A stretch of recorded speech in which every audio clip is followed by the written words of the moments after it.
የማይገለው ዝም ብላ እጄን ታጥቤ ልምጣሽ።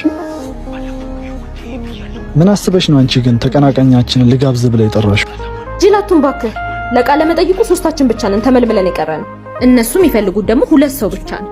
ስለዚህ እሱን ከጨዋታ ውጪ እናደርጋለን ማለት ነው። ልክ ነሽ፣ ግን እንዴት? እሱን ላሳየህ አይደል? ምን አስቸኩለ? የሚጠጣ ምን ይጨመር? ምንም አንፈልግም። ስንፈልግ እንጠራሃለን። ዝም ብለህ ተመልከት።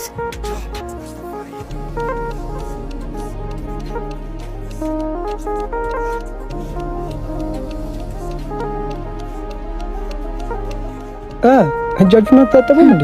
ሀበሻ ይቅርታ፣ የሌላ ሰው ትዕዛዝ ነበር የመጣሁት። በጣም ይቅርታ። እንዴ ተሳሳተ ብለሽ ነው ያለ የምትበሳችሁ? እኔ ነኝ ጥፋተኛ። እዚህ ቤት እኮ ምግብ ቶሎ እንደማይደርሱ ያወቁኝ ይዣችሁ መምጣቴ። ተነሱ፣ ሌላ ቦታ እንሂድ። ምን ጊዜም ከሰው እቅድ የፈጣሪ እቅድ ይበልጣል።